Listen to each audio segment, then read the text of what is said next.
Shalom para sahabat Narwastu, dimanapun saat ini berada. Di ujung tahun 2022 di bulan Natal ini, kami berharap Bapak Ibu dan keluarga selalu sehat, sekalipun saat ini masih pandemi COVID-19. Kembali hadir podcast majalah Narwastu yang ke-33. Kali ini kembali kami hadirkan seorang pakar hukum, seorang advokat yang tidak asing lagi bagi kita, yang namanya sering muncul di TV, juga di media. Kami saat ini bersama Bapak Dr. Erik Pat, SHMH, yang termasuk dalam 21 tokoh Kristiani Inspiratif 2016 pilihan majalah Narwastu. Kalau kita lihat jejak rekamnya, beliau ini tokoh senior di kalangan advokat, pernah menjadi pengacara atau kuasa hukum Ibu Megawati Soekarno Putri dalam kasus kerusuhan 27 Juli 1996 bersama advokat senior almarhum R.O. Tambunan. Beliau juga sekarang masih anggota Dewan Kehormatan DPD Pradi DKI Jakarta. Dalam perbincangan kali ini ada banyak hal yang mau kita bicarakan dengan beliau, termasuk refleksi hukum tentang tahun politik 2023 dan 2024, termasuk tentang capres. Kita tanyakan ke beliau apa rencananya di masa Natal dan Tahun Baru 2023. Shalom Bang Erik, apa kabar Bang? Shalom, baik, sehat. Ya. Gimana rencana Abang dalam masa Natal sekarang ini Bang? Ini udah banyak yang libur, Abang masih beraktivitas, masih ada kesibukan di kantor? Ya kalau pengacara agak susah juga. Cuma ada rencana pulang kampung sebentar. Tapi salah satu yang ingin saya lakukan di sana adalah tetap penginjilan. Penginjilan Bang ya? Untuk keluarga. Begitu Bang ya? Ya, Abang dikenal seorang advokat yang sangat religius dan sangat cinta pulang kampung, terutama ke Kalimantan Bang ya? Iya betul. Abang juga sangat peduli pada persoalan rakyat yang masalah tanahnya direbut gitu. Gimana sekarang perkembangannya yang Abang jalani? Kalau masalah tanah memang agak rumit sampai sekarang. Saya kebetulan juga ketua Dewan Adat Dayak untuk Barito Utara. Iya. Sekarang dalam keadaan vakum karena waktu itu pemilihan ketuanya ada permasalahan sehingga terhenti. Tapi saya sudah memberikan masukan kepada teman-teman di sana untuk permasalahan tanah di sana. Rata-rata kan mereka tidak punya uang untuk membuat sertifikat. Mereka rata-rata cuma punya SKT, surat keterangan tanah dari kepala desa. Nah, saya bilang untuk penyelesaian masalah tanah itu sebaiknya melalui hukum adat. Kenapa hukum adat? Saya bilang kalau melalui hukum formal, apakah kita melapor kepada polisi, kemudian ke pengadilan, melalui proses persidangan, menurut saya sangat jauh harapan untuk menang. Ya, di samping mereka tidak punya uang untuk membayar pengacara juga tidak ada. Jadi sebaiknya penyelesaian adalah hukum adat. Iya. Ya, penyelesaian hukum adat. Kalau mau penyelesaian tanah pakai hukum adat. Kalau tidak mau menghormati hukum adat, saya mengatakan dengan keras, dengan tegas, usir aja dari Kalimantan, terutama Kalimantan Tengah, yaitu Barito Utara. Usir saya bilang kalau dia tidak mau hukum adat, karena dia tidak mau hukum adat kan. Di sana memang rata-rata mereka tidak punya sertifikat, dan hukum adat itu yang utama. Jadi sampai sekarang ini masalah yang sangat serius Bang di sana ya? Masih sangat serius, masih sangat serius. Kemarin ada keponakan saya juga mewakili kepala desa sidang di sini Jakarta Selatan. Saya belum dapat berdiskusi. Itu saya lihat juga masalah tanah itu berkaitan dengan SKT. Iya. Ya, mungkin dugaan saya dicaplok juga oleh perusahaan gitu kan. Seharusnya walaupun SKT kan kita harus melihat. Karena mereka biasa turun-temurun di lokasi itu, ya kan, turun-temurun di situ. Memang mereka nggak punya uang untuk punya sertifikat ada. Nah itu harusnya dihargai, maka penyelesaiannya harus hukum adat. Itu Bang ya? Iya. Jadi apa harapan Abang kepada pemerintah pusat, terutama dalam menyikapi masalah ini? Sebetulnya itulah keinginan saya. Saya sudah sampaikan juga kepada teman-teman, tapi belum ada tanggapan yang positif. Ya, jujur saja saya bilangin kan salah satu program dari pemerintah adalah membuat sertifikat Rona tanpa biaya gitu kan. Nah, ini harus dimajukan, ini harus digalakan gitu menurut saya, terutama di daerah-daerah terpencil seperti Kalimantan Tengah gitu kan.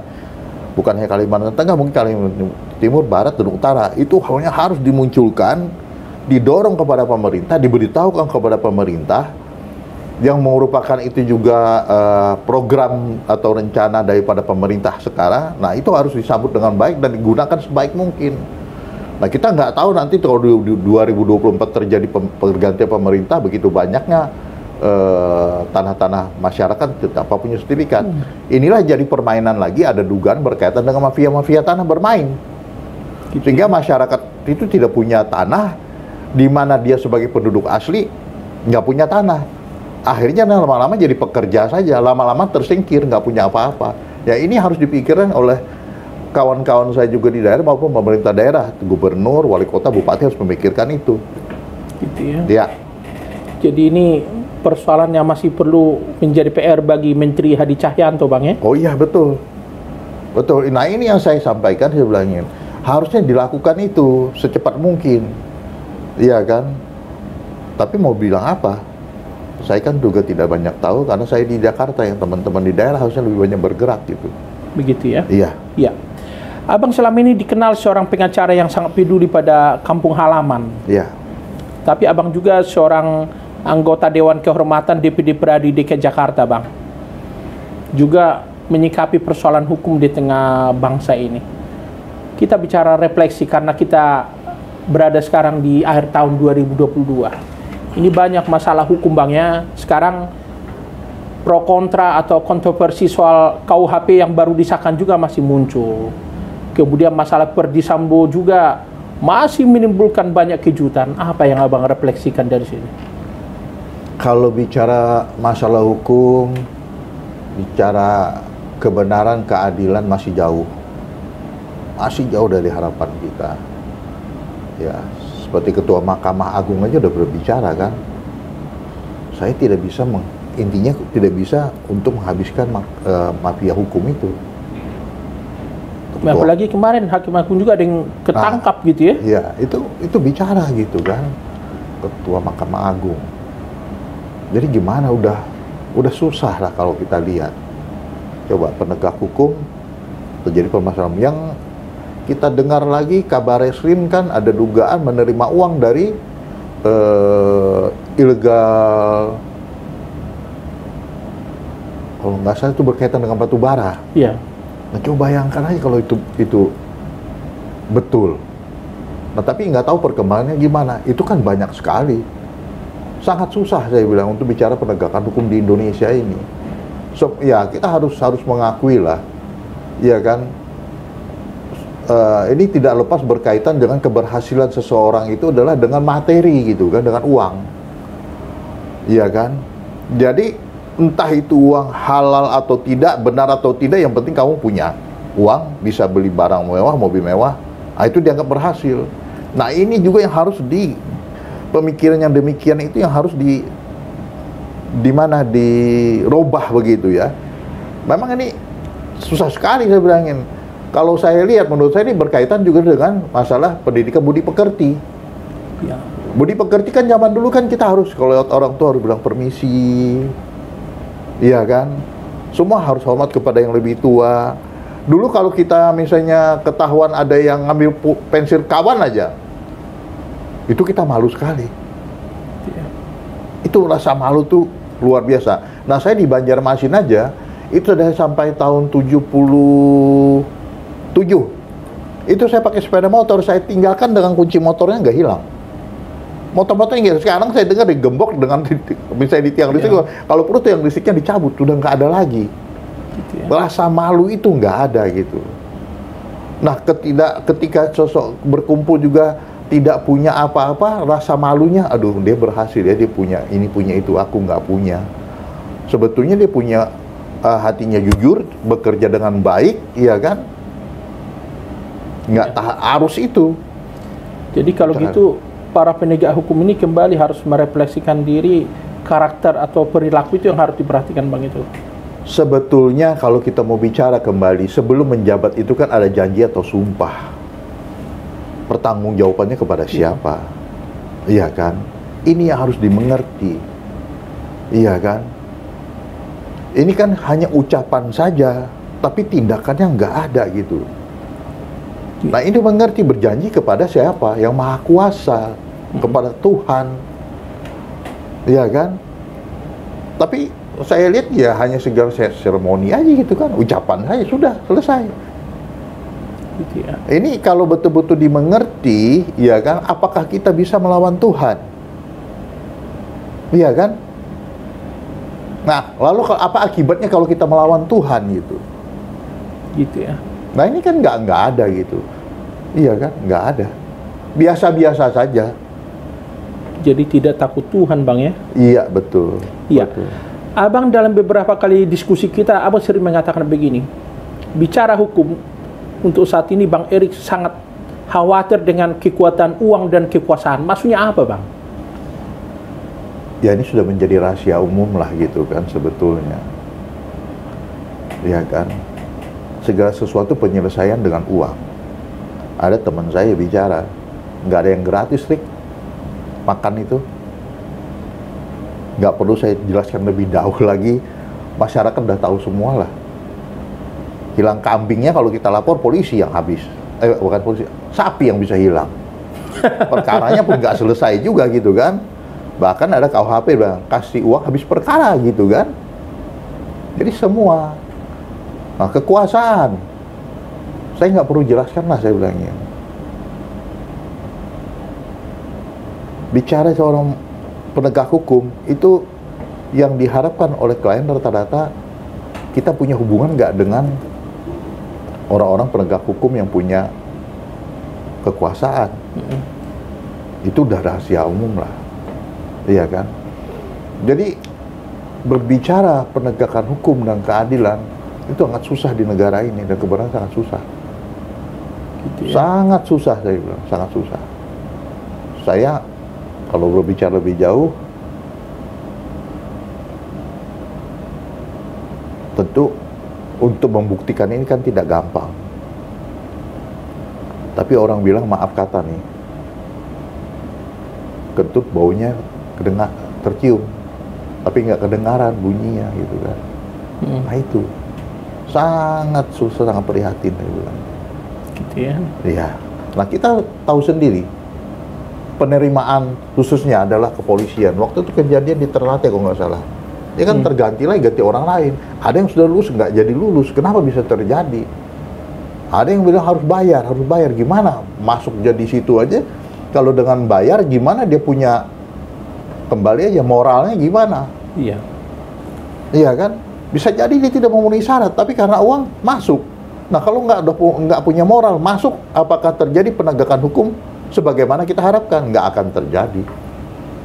Bohong saya bilangnya, nggak akan terjadi itu. Gitu ya. Iya. Iya.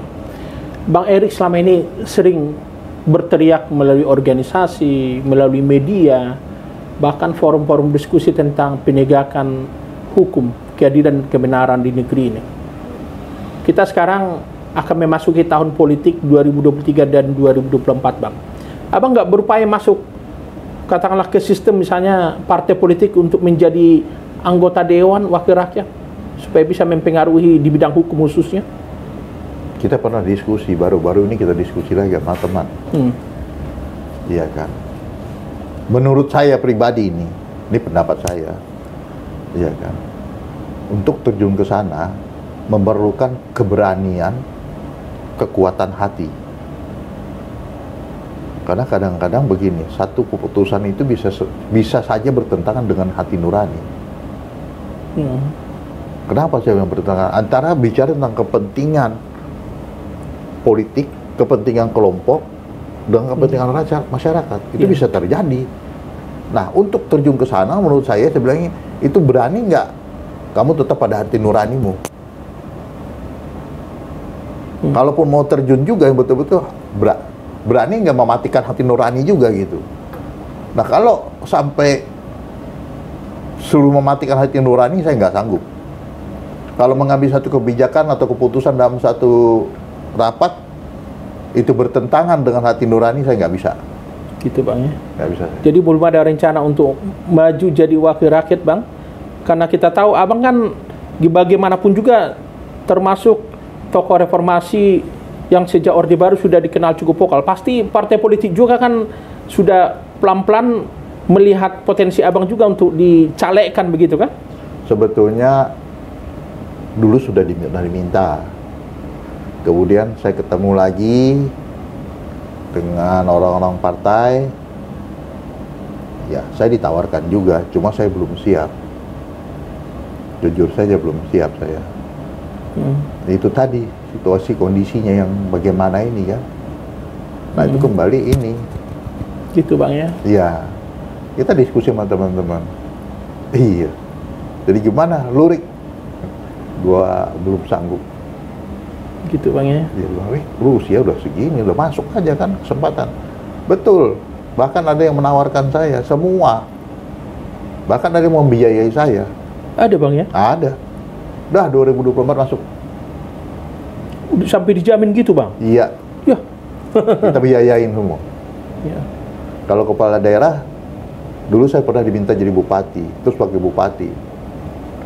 Dibiayain juga. Gitu ya. Iya. Nah, terus saya ngomong sama yang ini, terus saya jadi apa? Iya kan?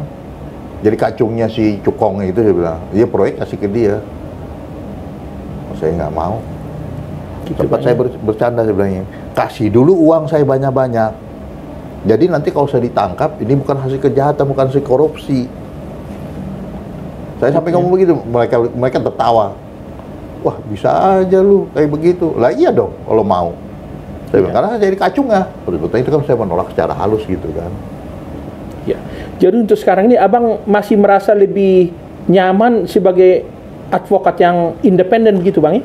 Ya, saya lebih senang begini, bisa menyampaikan apapun, mengatakan apapun. Iya. Ya kan, sesuai dengan hati nurani saya, sesuai dengan fakta yang benar, sesuai dengan ketentuan hukum yang berlaku. Begitu ya? Lebih enak saya begini. Gitu ya? Iya. Iya. Kalau kita bicara tahun politik 2023 dan 2024 ini Bang, apa pandangan Abang? Apalagi ada juga teman-teman Abang yang pengacara, saya lihat udah mulai ada juga siap-siap untuk menjadi caleg begitu. Iya, memang ini tahun politik menjelang 2024 itu cukup panas gitu kan. Dan kalau DPR, DPRD tentu mereka berlomba ingin masuk ke sana gitu kan. Kawan-kawan adalah, termasuk saya tadi saya bilang ditawarkan gitu. Cuma saya lihat motivasinya apa gitu. Itu bolehlah bicara tahun politik, tapi kalau saya bilang untuk menduduki satu jabatan itu introspeksi diri dulu. Tujuannya saya tuh apa ke sana? Oke, DPR saya bilangnya, atau DPRD gitu kan. Saya melihat begini, itu kan wakil rakyat. Dipilih secara demokrasi. Bicara demokrasi bicara apa? Iya. Iya kan? Bicara pemimpin yang dipilih oleh rakyat. Iya kan, dari rakyat, oleh rakyat, untuk rakyat. Nah, mereka menyadari tidak itu untuk rakyat. Tapi senyatanya betul nggak mereka mewakili rakyat? Betul nggak mereka memperjuangkan kepentingan rakyat? Ada nggak mereka bersuara lantang gitu? Peristiwa-peristiwa hukum kan banyak terjadi. Iya. Ada nggak suara lantang dari mereka? Nggak ada kan? Jadi lihat dulu saya ke sana tuh tujuannya apa? Ya, ini lihat wakil rakyat memperjuangkan untuk rakyat supaya terjadi apa? Kesejahteraan untuk rakyat.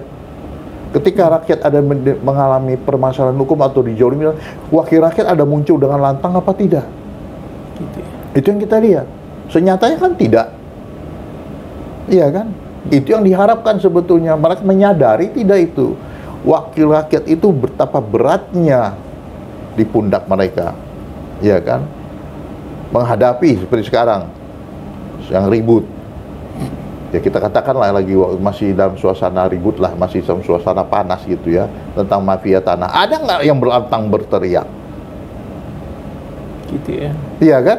Ada nggak yang betul-betul berani berteriak dari anggota dewan secara tegas berani gitu? Gitu ya. Ya kalau perlu buka semacam wadah lah gitu. Oke, tampung sini kita. Masalahnya apa? Iya kan? Desak Polri kalau ada tindak pidananya, ya kan, pemalsuan misalnya, penyerobotan, ya itu, ada nggak dia mengawal masalah ini secara khusus? Gitu ya? Nggak ada, saya lihat. Iya. Ya kan? Kemudian kalau kita lihat Bang, Abang kan mencermati juga masalah calon pemimpin nasional, bukan rasum lagi calon presiden. Gimana pendapat Abang? Ya, kembali lagi kan harus mengerti gitu ya. Sebetulnya kembali presiden itu kan dipilih, ya kan, oleh rakyat. Untuk rakyat kembali lagi. Nah, kita harus memilih wakil rakyat, presiden itu mempunyai apa, kedekatan dengan rakyat, itu harus merasakan apa yang ada di rakyat. Karena kan dia dipilih rakyat. Bukan, kalau rakyatnya memilih, dia nggak ada di situ kan. Nah, kesadaran itu harus ada. Dia harus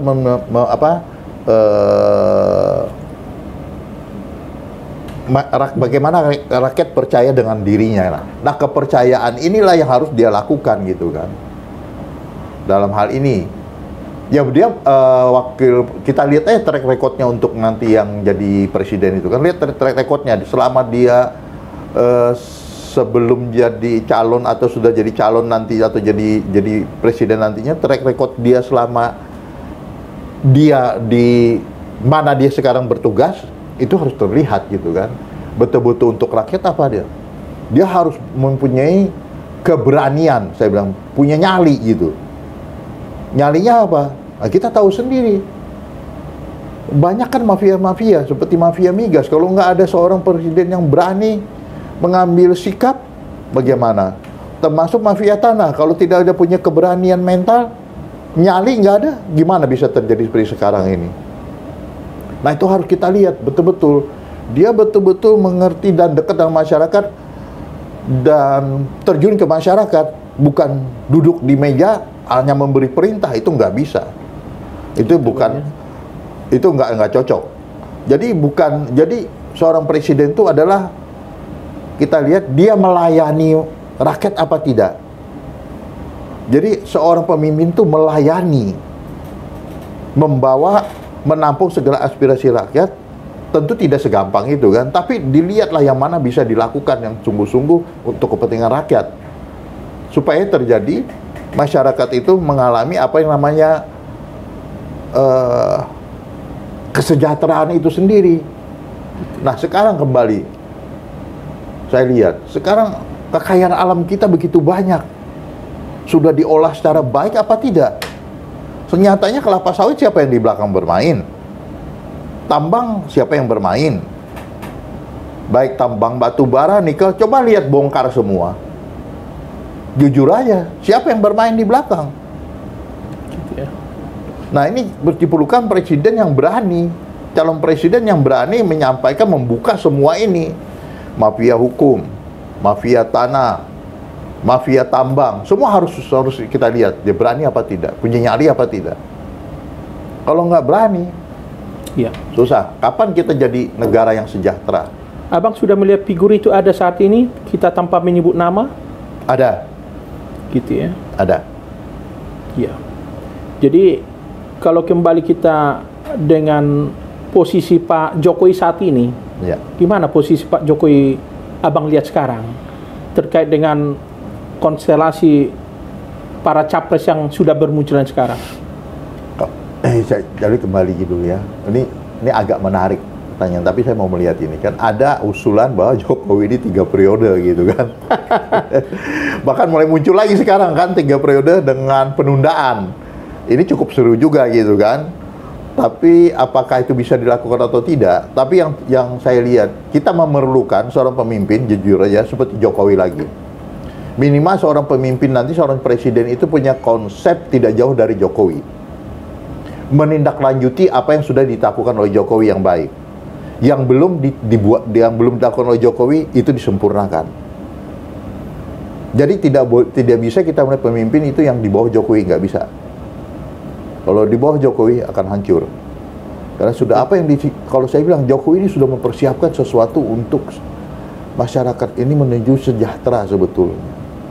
Terlihat kan? di mana-mana dibuat. Harga aja bisa sama sampai ke Papua sekarang.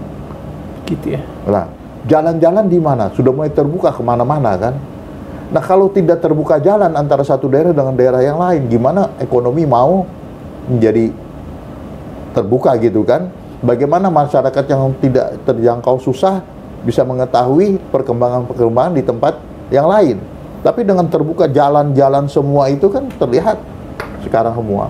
Yang mungkin ada yang berminggu, sekarang hanya hitungannya hari. Gitu Mungkin hari kan hitungannya jam. Nah, jadi kembali saya bilang, yang harus itu adalah pemimpin atau calon presiden sekarang tuh melihat apa yang dilakukan oleh Jokowi dan harus dilanjutkan. Itu menurut saya. Gitu Bang ya. Ya, memang kalau saya bilang bicara penegakan hukum masih jauh. Tidak mungkin beliau seorang diri. Ya kan? Nah, calon presiden nanti yang akan datang itu harus melihat juga memilih orang-orang yang betul-betul menegakkan hukum. Iya kan? Ya. Hukum ini penting saya bilang. Karena hukum ini bicara tentang apa? Ketertiban. Ya. Nah, kalau hukum tidak ditegakkan maka terjadi kekacauan terus, ketidakpastian. Gitu ya. Ya, terutama bagi masyarakat kecil gitu. Jangan hukum tajam ke bawah, tumpul ke atas. Jangan. Tapi kan senyatanya masih terlihat. Masih terlihat itu kan. Walaupun perubahan-perubahan secara perlahan sudah terlihat juga. Cuma untuk yang akan datang tuh harus, karena saya di bidang hukum, itu yang lebih melihat di situ, bidang hukum ini. Karena ekonomi diatur oleh hukum. Apa yang nggak diatur? Politik diatur oleh hukum. Iya kan? Semua diatur oleh hukum. Nah, hukum ini memang betul, hukum itu panglima. Hukum ini harus di depan. Nah, penegak-penegak hukum ini harus punya moral. Gitu ya. Nah, kalau orang nggak punya moral, susah. Nah, presidennya pun harus punya moral juga, yang betul-betul mau menegakkan hukum. Nah, kalau bicara penegakan hukum bagus, maka semua akan berjalan dengan baik. Jangan pandang bulu siapapun dia gitu kan. Ketika melanggar hukum, lakukan. Gitu ya. Iya. Ini kan Abang dikenal seorang pengacara yang sangat rohani, religius. Ini kita berada di akhir tahun 2022. Abang tadi sempat bicara soal pulang kampung mau penginjilan di Natal ini. Iya. Mungkin bisa dijelaskan Bang itu. Saya cuma melihat gini. Kenapa itu saya menjadi kerinduan saya gitu ya. Iya. Kekristenan bicara tentang yang akan datang, bukan yang sekarang. Nah, kekristenan itu sebetulnya bicara gini, bicara kehidupan yang akan datang, bukan yang sekarang. Karena Tuhan bicara bilang, cari dahulu kerajaan Allah dan kebenarannya, itu dulu ya. Kemudian, ya kan, bicara kehidupan yang akan datang. Tuhan Yesus bicara bilang, aku pergi ke rumah Bapakku, di sana banyak rumah. Nah, Tuhan juga tadi bicara, firman Tuhan bicara, kita jangan bicara harta di dunia. Karena kita berbicara kekekalan kehidupan yang akan datang. Di mana hartamu berada, di situ hatimu berada. Tuhan bilang mengatakan, kumpulkan harta di sorga, kerajaan surga. Karena ngengat, karat tidak bisa merusak, dan pencuri dapat mencurinya. Nah, itu harus ada pemikiran di kita. Di dunia ini semua akan habis. Nah, setelah Adam dan Hawa jatuh dalam dosa, tidak ada harapan kita mempunyai kehidupan yang akan datang yang lebih baik. Artinya kita hubungan dengan Tuhan udah rusak. Iya kan? Tuhan juga mengatakan setiap manusia itu udah kehilangan kemuliaan Allah. Upah dosa adalah maut. Nah, kekristenan mengajar apa? Allah itu tidak ingin berseteru dengan manusia. Allah itu ingin bersekutu dengan manusia. Allah itu ingin bersama-sama dengan manusia. Bahkan Allah ingin bersama-sama kita, yang tadi itu bicara kerajaan surga, yaitu di sana bersama-sama tinggal dengan Dia. Itu keinginan Dia. Konsep daripada kekristenan itu sangat sederhana, tidak mau berseteru. Ya. Makanya kalau bicara Alkitab itu kenapa tebal, itu tentang perilaku manusia yang selalu berseteru dengan Allah. Tapi Allah dengan ingin bersekutu, maka diutusnya lah anak yang tunggal. Nah, Tuhan bilang siapa yang percaya, ya kan, tidak akan binasa, mereka memperoleh hidup yang kekal. Nah, percaya ini yang sering disalahartikan. Nah, kita percaya kepada Allah Bapa, kepada Yesus Kristus dan yang tunggal yang mati menebus dosa kita. Nah, dikatakan percaya. Percaya itu harus berkaitan dan mempercayakan hidup kita kepadanya. Artinya dipimpin oleh Tuhan.